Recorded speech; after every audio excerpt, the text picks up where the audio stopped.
This is Tiffany Kuehl. I'm here to talk about how I recruit. Next on the RecTech podcast. Welcome to RecTech, the podcast where recruiting and technology intersect. Each month, you'll hear from vendors shaping the recruiting world, along with recruiters who'll tell you how they use technology to hire talent. Now, here's your host, the mad scientist of online recruiting, Chris Russell. It's time once again for RecTech, the only podcast that helps employers and recruiters connect with more candidates through technology-inspired conversations. Today's show is a recruiter edition, but first up, as always, this episode of RecTech is sponsored by our friends over at Lever, providing a modern take on the applicant tracking system. Lever combines ATS and CRM functionality in a single powerful platform to help you source, nurture, and manage your candidates all in one place. They offer a branded job site, custom sourcing tools, great metrics, email and calendar integration, along with a host of other benefits that your recruiting team will really love to use. Best of all, Lever's deceptively simple interface means that hiring managers and applicants will also love it. To find out how Lever can help you both accelerate and humanize hiring, visit lever.co/RecTech. That's lever.co/RecTech. Lever is where ATS meets CRM. Okay, on to our guest. Tiffany Kuehl is a director of HR search for Verseek, one of the largest talent acquisition firms in the Midwest, specializing in both consulting and permanent placement. She spent 20 years in corporate HR before switching to the agency side about a year ago, I think. And according to her Twitter account, she's also a Twins fanatic, a blogger, and she watches the X-Files, which is, she's just out from Minnesota, fresh off the Super Bowl. Did you go, Tiffany? I did not. As my Twitter bio indicates, I am a Twins fanatic. So we're all about baseball at my house. I did get a quick snapshot of one of the ice sculptures between meetings downtown, but did not partake in any of the Super Bowl festivities. Yeah. So it's pretty cold up there. Did you venture outside at all this week? Oh, this is nothing for us. Yes. Yeah, I'm watching all the sports shows. They're all complaining about the cold. All right. Well, it's great to have you. Steve Brown recommended you as a guest, so here we are. Fantastic. Appreciate the time today. So absolutely. Thanks for having me. Yeah, no problem. So what does Verseek mean? Is there anything? Does that mean something?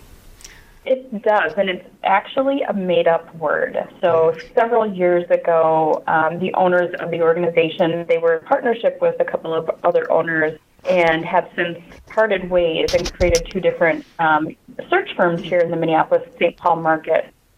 And as they were working with a consultant to get the business up and running under a new brand, they had conversations about what it is that we do as an organization.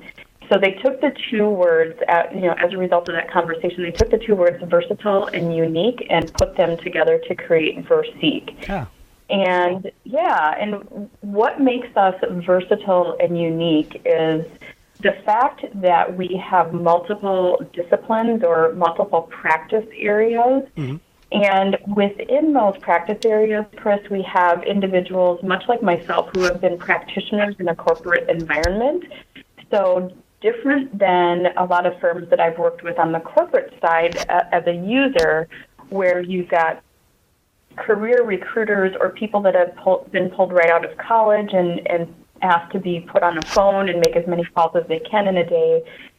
Here we have experienced individuals who can, essentially walk the walk and talk the talk when they're working with hiring leaders, when they're working with executives in our client organizations, as well as with the candidates with whom we're interacting. So, for example, with my experience in corporate human resources, and in particular in manufacturing and industrial type organizations, I can talk with a business unit president and say, I understand what your needs are for integrated supply chain, or what a mechanical engineer does, and how they are going to interact with your HR business partner. I see, okay. So that's what makes us a little bit more unique and versatile. And in addition to the subject matter experts we have on the team, we also offer consulting as well as search. So in our HR and our IT practice areas, in addition to that executive search practice that we have, we also offer consultancy to augment staff. Gotcha. So on the recruiting side of things, you don't hire kind of typical entry-level recruiters. You kind of hire more of the experienced ones, it sounds like. Exactly. That is correct. Okay. All right. So Tiffany, you're what I would call a social savvy recruiter. You're on Twitter, you got 11,000 followers, you're on LinkedIn and Facebook and stuff. I'm curious, how has social media helped you recruit better over the years? I don't necessarily think it's only recruiting, but it's helped me to be a better professional overall. Mm-hmm. And a couple of things, it gives me access to a wide variety of individuals with whom I can connect and interact. And it also gives me access to data and information that's helpful for me in my role, as well as when I'm interacting with clients and with candidates. So I get to stay up to date on what's going on in my industry, what's going on in my market. And the other thing is, if I've got a question, I can post that anywhere and get a response from any number of other professionals, regardless of where they are in the country or in the world. So it really kind of helps me from getting siloed within the four walls of my organization. Mm-hmm. And prevents me from being isolated from the outside world. So I have better and more information, and then I have access to other professionals throughout the nation that I can reach out to and say, hey, what do you know about XYZ legislation coming down, or have you ever heard of an organization doing A, B, or C? If so, how has it been done? So I'm really able to educate myself and stay informed about what's going on. And then as a recruiter, that helps me because then I can, stay up to date and make sure that I'm having informed and intelligent conversations with my clients as well as with candidates. Has Facebook or Twitter or any other social channels helped you source a person specifically? What's interesting is, yes, I've been connected with candidates through social media. But one of the things, I actually recently filled a position because the person who was vacating the role saw me speak at a conference and reached out and said, hey, you seem like you really enjoy what you do. I'm leaving my role and I want you to help me find my backfill. So that, was just amazing. So being able to make connections, not just through social, but, kind of obviously in person as well. But being able to make those connections and use social and other opportunities at conferences and the like to connect with people has definitely helped me in my career and helped with my continued success. Mm-hmm. But as far as LinkedIn and Twitter, Facebook, I've definitely come across candidates, and I've also used those mediums to help my colleagues within Verseek to find candidates and potential business as well. Do you think those channels, particularly in Facebook and Twitter, I think they're good sourcing tools? They're good places mm-hmm. to find people. Do you find that they lend themselves well to a certain type of person or candidate or particular industry? What's your thoughts on that? I don't think it's limited to industry. I think that the type of candidates you'll find in using those mediums or using those platforms are going to be the individuals who are a little bit more connected and more willing to have a conversation, and they're going to be more receptive to taking a call or answering a direct message because they're already out there and they're looking to network, whether they're, not to categorize necessarily, but whether they're introverted or extroverted, but they're intentionally looking to connect or make a connection with someone in some way, shape, or form. So I think using those tools, using LinkedIn, using Twitter, using Facebook, I think it's just a natural way to interact with other people.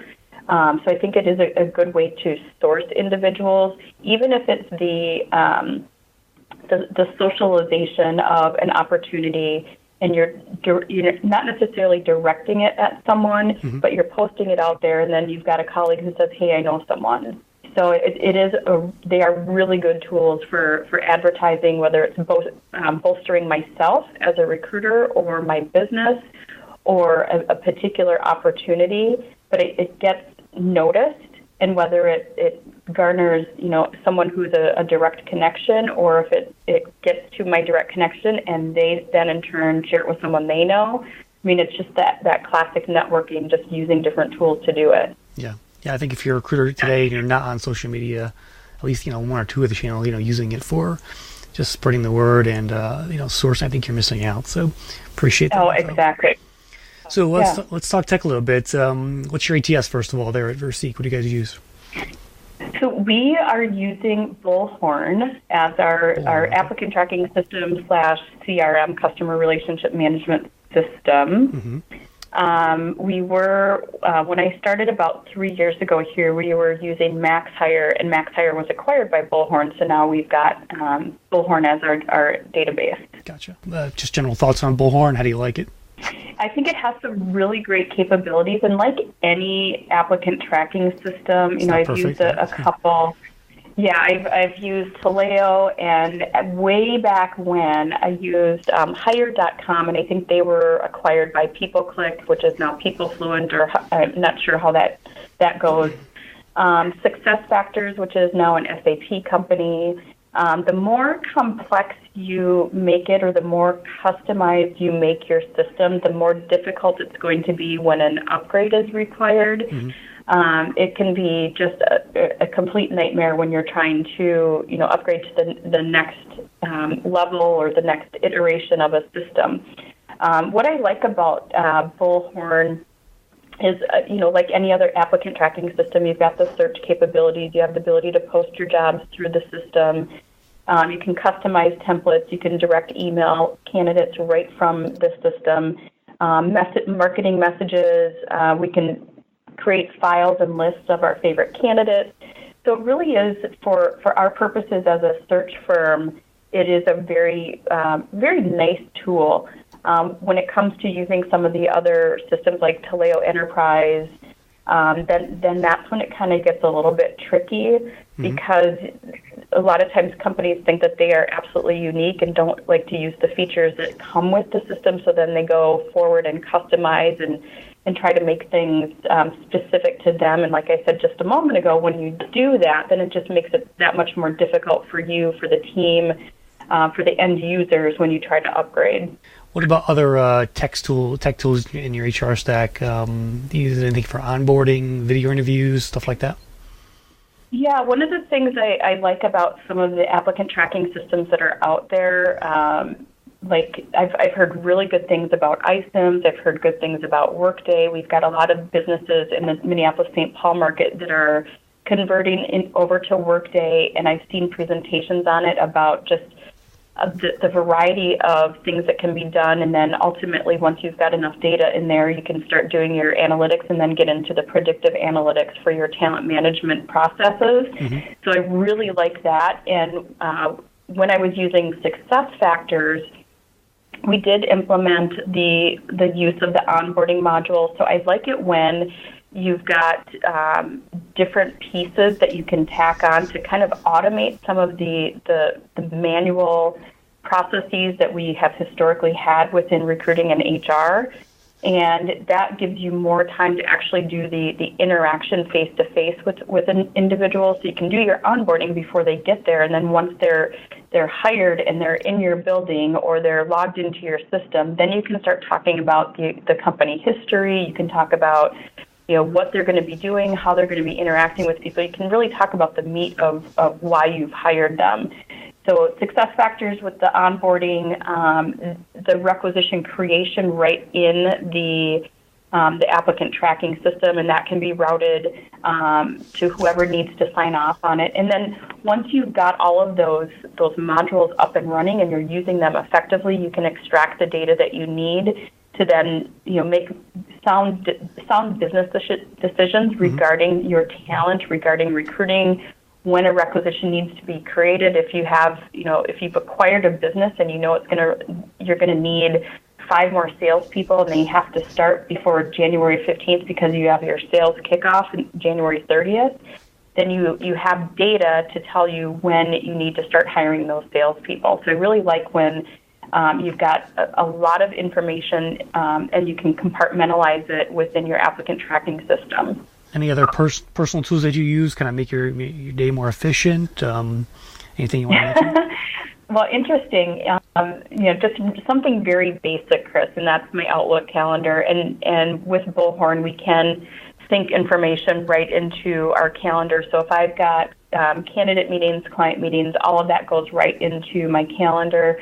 One of the things I do want to start using and would love to implement is being able to, and I know this, I'm kind of a day late and a dollar short on this one, but using a calendaring system that can be sent out externally. So we don't have to play phone tag with candidates. We don't have to play phone tag with clients. We can use Time Trade or Calendly or things like that, where people outside the organization can have access to our availability, and then it will decrease the amount of time spent trying to track people down. Yeah. So I would like to use that. And the other item I want to look into, and again, day late and a dollar short, is an app for the organization so we can disseminate information. So it's not just about posting jobs.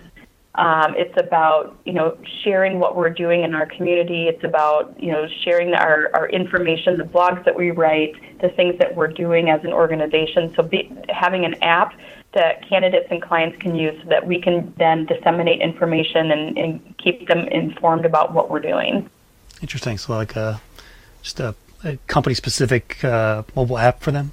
Yeah, absolutely. And it would enable candidates.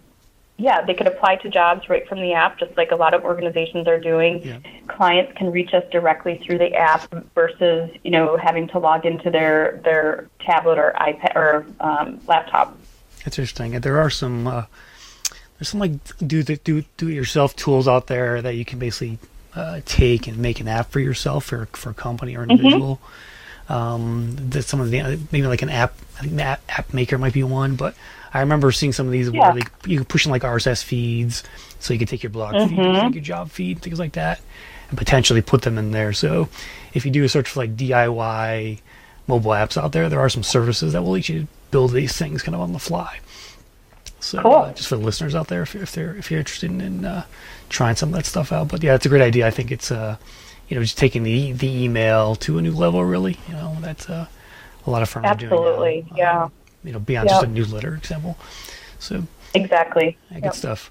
Tell me more about your sourcing activities. How do you typically start a search? I'm assuming I guess you probably just use LinkedIn. It's probably your best source of hire, right? Well, yes and no. The first and foremost, and even as a corporate talent acquisition leader, one of the things I would tell my recruiters is this: make use of the database. It's there for a reason. So first place I'm going is to my internal database, because I've spent hours upon hours building relationships with candidates, getting to understand them, understanding their story. I've got just a ton and a wealth of information in my database. Mm-hmm. So that's where I'm going to go first.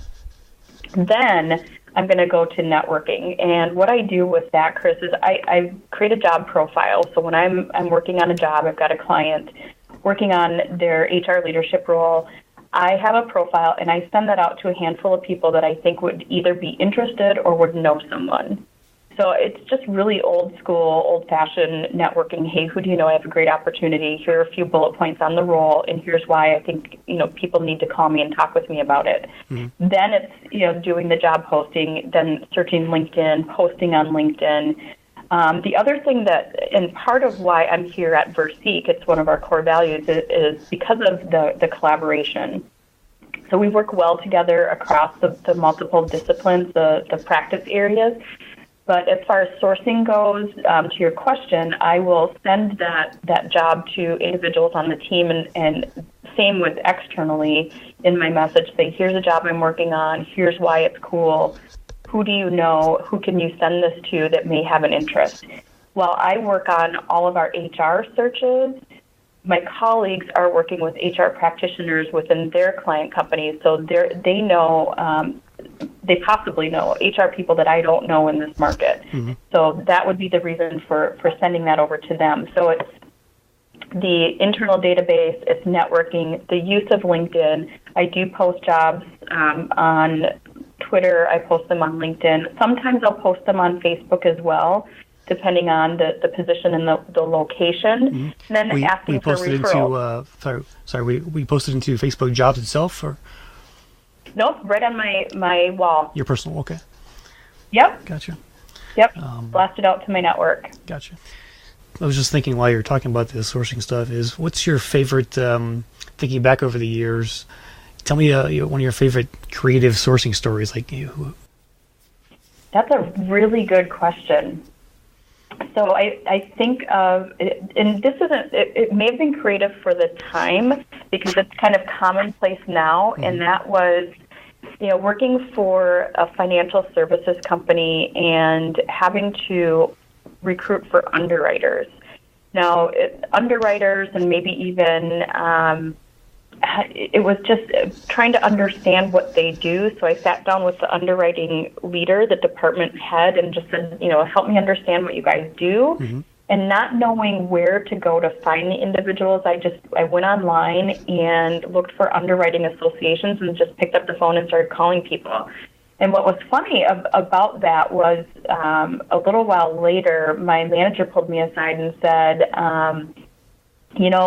this company called me and told me that my recruiters are reaching out to them and they want you to stop. So that told me I was kind of doing the right thing. But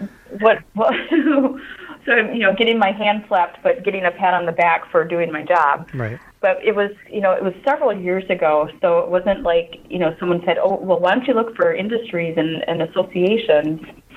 I just kind of typed in underwriting and what do underwriters do, and found a handful of different, I think it may have been like 3 or 4 different underwriting associations, and just went down the line and started calling people, sending out emails, and eventually did find someone for the department head, and she knew how difficult it would be to find people for her team. And so the recruiting team was on the first floor of the building. I think they were on the 8th floor. I told her that the offer was accepted, and like 2 minutes later, she was down in the first floor in the recruiting area hugging me because she was so excited about having that hire. Well, speaking of sourcing, let me talk about my other sponsor for a second, which is HireTool. Have you heard of HireTool, Tiffany? No. Oh, well, HireTool is... now I have. Yeah, it's their AI engine is your personal sourcing assistant. So you can submit your sourcing task and let them do the sourcing for you while you are sleeping or having a cup of coffee. How's that sound? That sounds fantastic. Yeah, they even let you build Boolean strings on the fly and display contact info for candidates. You can check them out at hiretool.com. It's HireTual. And thanks to Nintran and his team for hopping on the RegTech podcast here. Glad to have you. They've done a great job overall of promoting their product to the industry, and it's definitely one of the top sourcing tools out there today. So they do have a free version, Tiffany. So if you want to check it out, you can play around with it, and has a Chrome extension, and then paid versions at different levels. So it's a pretty good sourcing tool that everyone's talking about these days. So let's switch gears a bit. You recently switched from corporate agency about a year ago, I think. 3 years. 3 years, okay. So why did you make that switch, and what's it been like so far? Kind of take us down that path, if you would. Yeah, that's a really good question. I never imagined that I would be working for a recruiting agency. Being a leader on the corporate side, I had exposure to and access to a variety of agencies, and there were so many that were just not high caliber that I never thought that I would be on this side of the phone. I get people calling saying, I have the perfect candidate for you, or just throwing meetings on my calendar without ever having a conversation, just really kind of unprofessional and tacky business moves. Yep. So I never really looked into it. And then I got a call from my current manager, and he said, hey, I need you to come work for me. I'm at Verseek. I'm building out this new HR function. I said, no, I'm good, loving life, doing great things here. And he just kept calling. So finally had a conversation, and it was more along the lines, it wasn't about the agency life. It was more about the culture, and then what they do, what they stand for, what we stand for. And what really stood out to me was the relationship aspect of how we go about doing business. So what that means is it's not about getting a job order, filling it, and moving on. Mm-hmm. It's about being a true partner and being a resource for our clients. So while the bread and butter for me, obviously, is filling the role. However, I need to be at the forefront when someone within that client organization has a need. They've tried filling it on their own, or it's an executive level role and they don't have the resources internally. I want them to be thinking of me because we are partners. I've had clients that have called, don't have a job order, but they need me to meet with them because they have an issue within their organization that they want support with. Mm-hmm. So I had one client that said, I've got issues on my talent acquisition team. I need to run something by you. Can you meet with me and kind of talk with me about some options for how to structure my team, as well as how to transition the recruiter out of my organization. So it's really about the relationship that I have with that client. It's the relationships that I get to build with my candidates, and going back to sourcing, going back into that internal database, mm-hmm. and being able to pick up the phone and know that individual is going to answer and they're going to spend time talking with me, or they're going to get my message and they're calling me back as soon as they can.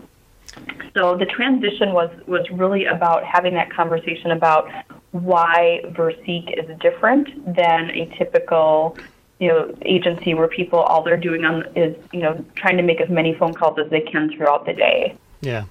Yeah, I mean, it happens a lot out there. I remember when I recruited a few years back, the CEO was getting, he would get, lots of calls every day from agencies. And I remember him getting just, this one guy would just call him every day and leave him a voicemail.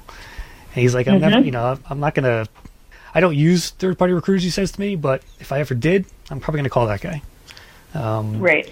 Do you subscribe to that method, or what's your advice to the other staffing firms out there that may be, doing some of this sort of, I guess you would call it spammy stuff, but what's your advice to them?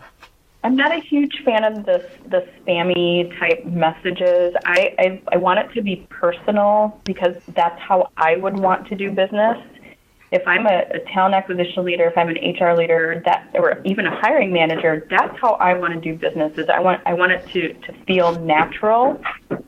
I don't want to be doing business with the first person who happens to call, because I don't know if that's the right person.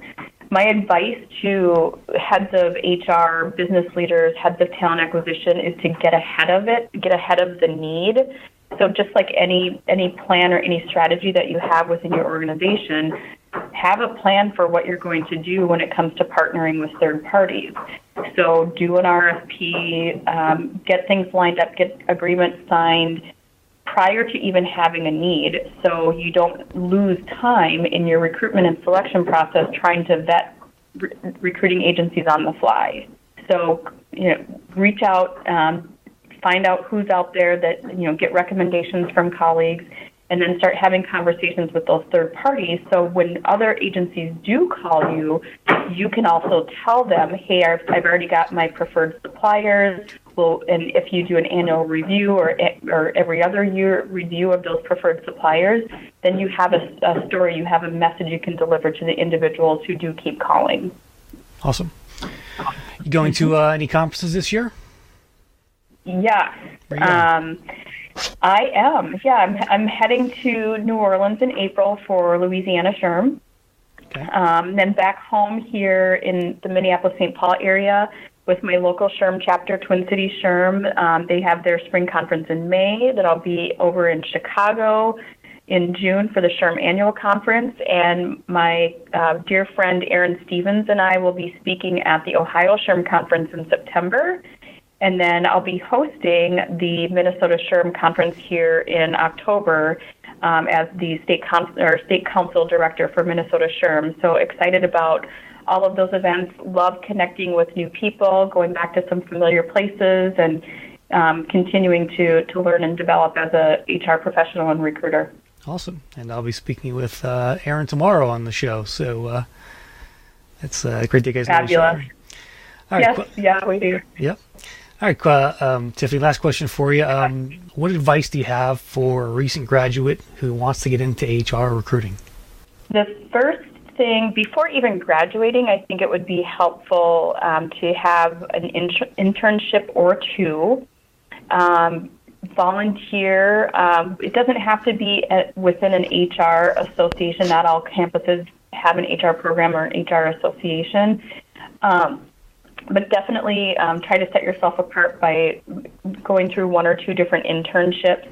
And the other is to reach out to HR professionals to find out what it is we really do.